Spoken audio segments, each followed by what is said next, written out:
look at if we had gotten Northern Gateway built and Energy East and Keystone XL, we would be producing 2.5 million barrels of oil more per day, which would be generating $55 billion in GDP for our economy, of which the various levels of government get 40%.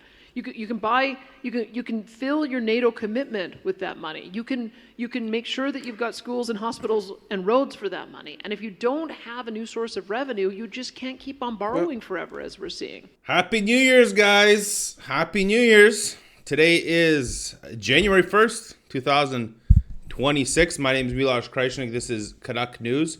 You heard the big lady, Premier Danielle Smith. You can't be boring forever. We need real value coming into the economy, and that's exactly why I wanted to touch on this story right here. Canada is a gold exporting powerhouse, but how much is it benefiting the economy?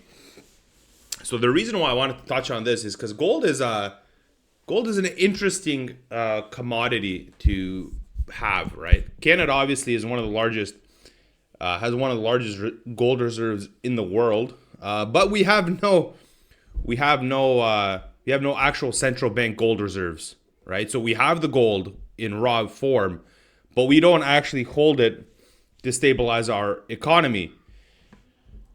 Which, I mean, honestly, that's the most ridiculous thing that exists. Like this whole situation that Canada has around gold, it just doesn't make sense, because what we're seeing now is that gold prices are exploding because of all of this inflationary pressure that's going on, because the global economies are more and more inflationary. Everybody's working on high amounts of debt. And gold has that. It's not that gold gets more valuable over time. It's that fiat currency loses in value over time, comparatively, right? So this is really where gold is spiking in price, right? And Canada is one of the largest gold exporters, and on paper, it should be an economic win. But actually, when you actually look a little closer, the gold boom is exposing something very uncomfortable about the Canadian economy. And so this story right here that we're looking at isn't about gold making Canada rich, right? I like the way our oil sands can make Canada rich and really bring an extra added value. It's about what happens when a country leans on commodities because it can't grow anything else, right?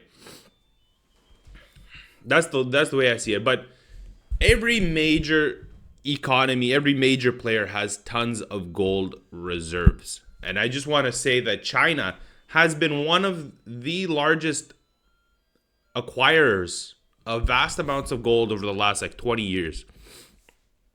Why? Because it's a real store of value. Gold is always used. Not only has it always held a store of value, but gold and silver, for instance, are used now more and more within high-tech industries. Anything regarding your phones, right? Anything with your phones, your laptops. Silver is in everything. Silver is in everything. And right now we're seeing also a massive boost in the price of silver as well, right? And it's a similar thing with gold. So I just want to get into the article real quick, because honestly, it's a very interesting article. I highly recommend, if anybody has the Globe and Mail, for you guys to read it. It says, Canada is a gold exporting powerhouse, but how much is that benefiting the economy? It actually looks pretty cool. I always wanted to be a bit of a smelter, be a little smith. In the remote northeastern Ontario town of Timmins, new pickup trucks fill gold mine parking lots in the Yukon. Nearly 130 years after the start of the Klondike Gold Rush, investment is pouring in once again. And at a small refinery in downtown Toronto, people are turning their old gold jewelry into cash. That's the stupidest thing you could do. Across Canada, investors, companies, and individuals are scrambling to take advantage of gold's astonishing run. In late December, the price of gold surpassed $4,000 $4,500, up more than 70% from a year ago, and marking a threefold increase from 2015.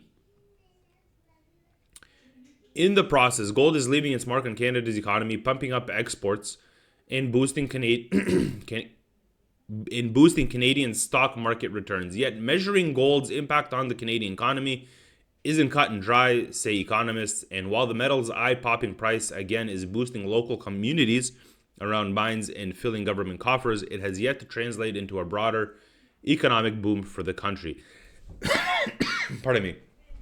Gold isn't supposed to be a commodity that boosts your economy. It's supposed to stabilize your currency. It's supposed to stabilize interest rates. It's supposed to give actual value to the fiat currency that you're using. So them looking at it as something to be exported is the dumbest thing you could do. Like I said, for instance, silver is now used in everything. Any high-tech industry uses large amounts of silver. This is one of the reasons why silver is spiking, because not only is it an actual store of value, because it's a precious metal, it's actually being actively used. So before, it was used in jewelry and things like that,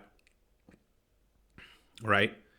But now it's actually being used in everyday things that we use. Pardon me. So the effective supply is diminishing drastically, right? So it says the starkest example of how gold has shifted Canada's economic narrative is on display. Almost every month when the country's trade numbers are released, gold has become an increasingly influential part of Canada's export picture, accounting for close to 8% of the annual exports as of September. In fact, Canada now exports more gold than it does former top exports such as assembled. So here's what they're actually lying about in this article. They're not exporting more gold.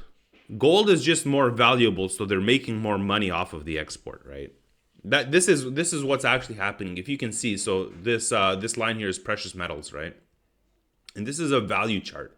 So we see the y-axis is value, and this is over time, right? So the value of precious metals have gone up. It's nothing else outside of that, right? And when we scroll down here, what you see is the actual the value of gold compared to the quantity of gold exports. You can see gold hasn't been, like, we're not mining more gold and so that we're becoming some big exporting powerhouse. It's just the value of it has drastically gone up. So this article is completely misleading, and they talk about gold in the absolute incorrect way, right? And you can see now how gold prices have actually been shooting up, right? And really, maybe to dig into the article a little bit more, just so that I don't read the whole thing. And, Canada has always been a bit of a, gold exporting powerhouse, right? Because we have it, we mine it, and, gold's always, it's making up close to 8% of total exports. It's past the auto industry, the forest industry, agriculture, as well as industrial equipment. Obviously, these manufacturing industries are heavily affected by the tariff regime and our steel manufacturers not having a place to sell secondary refined steel because our government is full of idiots.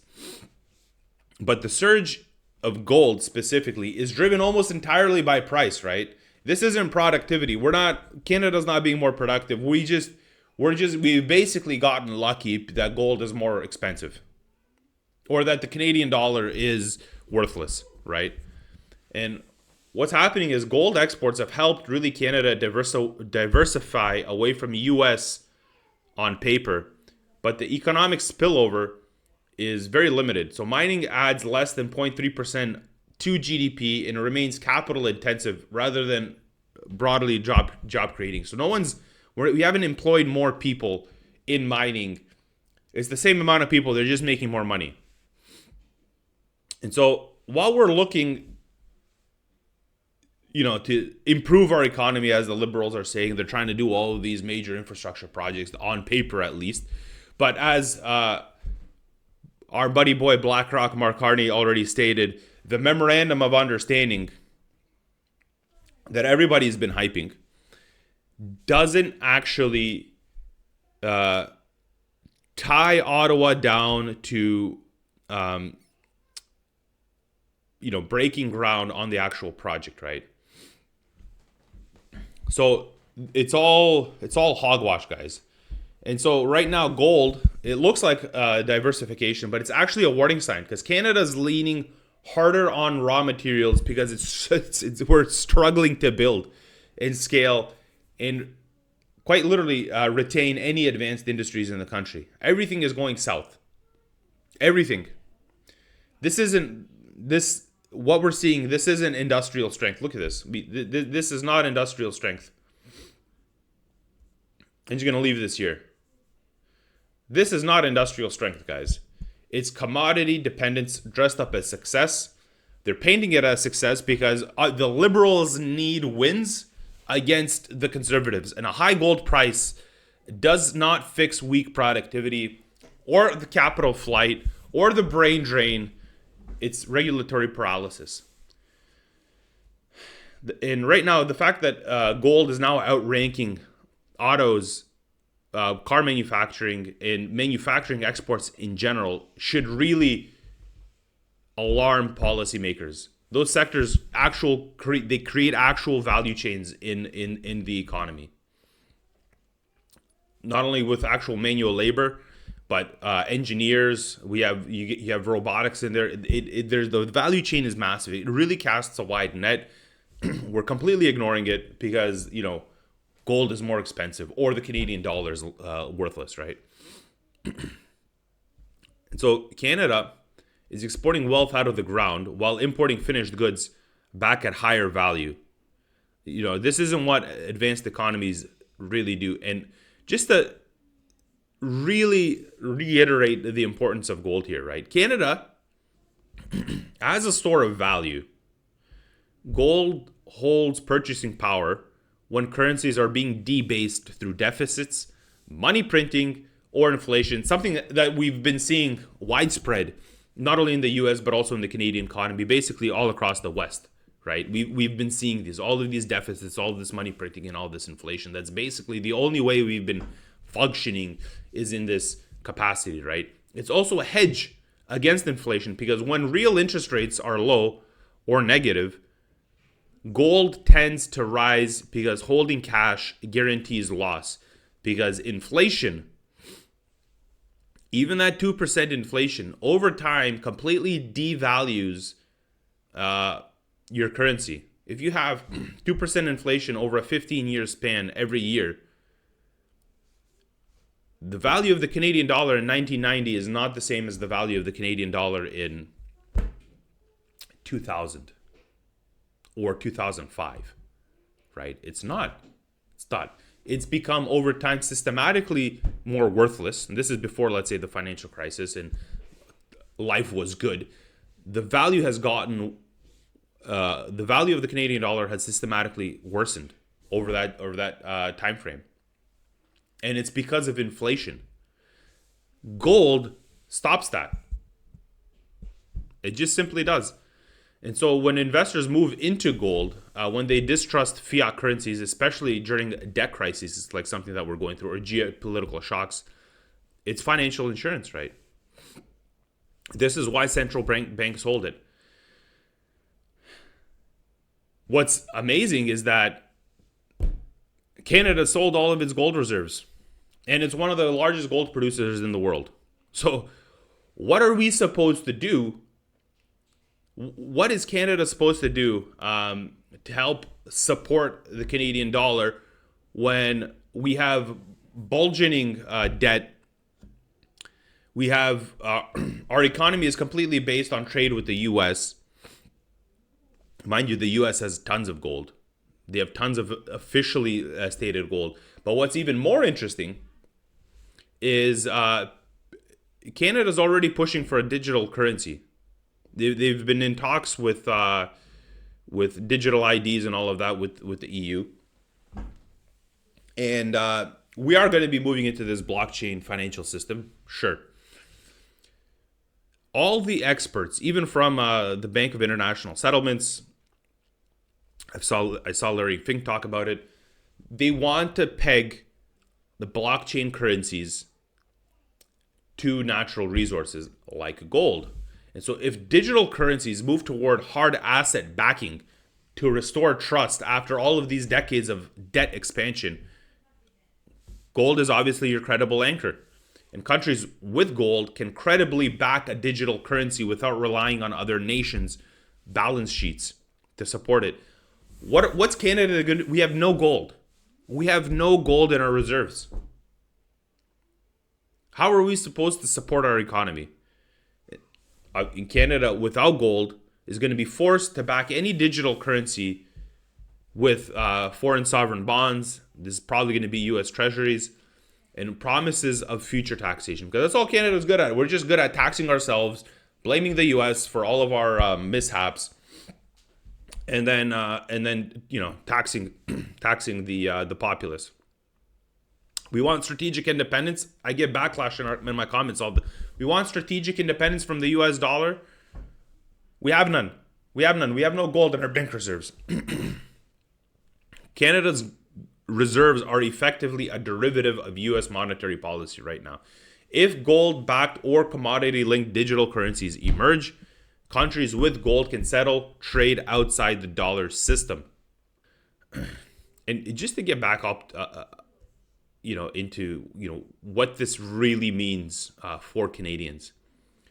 This is why this is interesting, because this picture is being painted, right, as Canada seeing these strong trade numbers, but this doesn't really translate into any higher wages, lower taxes, or better affordability. It's literally just political posturing, right? They're pushing this into the media so that people can see it. Oh, we're making a ton of money out of gold. The stock market is benefiting disproportionately because of the gold equities, while the broader economy remains a shit show. It's the Canadian economy right now is a shit show, and you have a couple of these things that are winners like gold, but it's not even because Canada's doing something special. It's quite literally the price has just gone up, and a gold-driven export boom is volatile. It's not even an export boom. It's just prices are more expensive. So if price is correct, they won't because the global economy is a fucking disaster right now. Canada's trade position is going to weaken overnight because there's no underlying volume or diversification to fall back on. But the problem is Canada is not using its gold for its own purposes. We're not using our gold to support our monetary system. We're just using it to make more money. It's more tax revenue. Why not? Who cares? And so this reinforces a two-track economy. So resource regions are going to do well. Urban industrial sectors are going to stagnate. And so who's really failing us Canadians? It's always these policymakers who are failing us, who have allowed manufacturing, energy processing, and industrial investment to erode under all of this red tape, bureaucratic BS. And it's always policy uncertainty. We can't make nuclear fucking reactors so that we can take part in the AI boom, because we need data centers to do it. And it's not clean energy. We've got to listen to the Green Party. Get out of here, guys. When are we gonna grow up? When is the Canadian government gonna grow up? Governments that talk about this type of diversification while blocking the very projects, mines, these pipelines, all of these processing facilities needed to add value at home. That's who's failing us. And that's Blackface Justin, that's BlackRock Carney. What else are we going to expect from them? A political class that's comfortable with Canada being a resource supplier rather than a builder of finished goods and strategic industries. That's who's failing us, and that's exactly what we've always been. That's exactly what we've always been. When have we seen an innovative Canadian company go to market globally with some amazing industry, with some amazing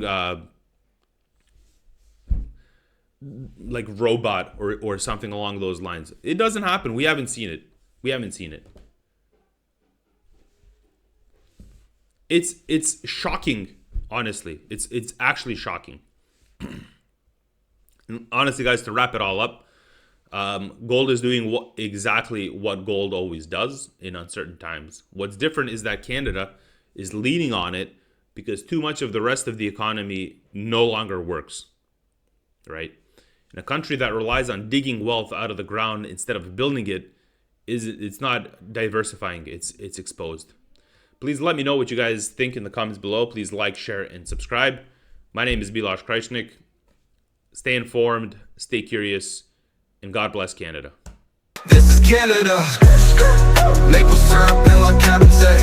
Ay, kick your ass all hockey season. Ay, now teach me riding horses. Ay, yeah, this is Canada.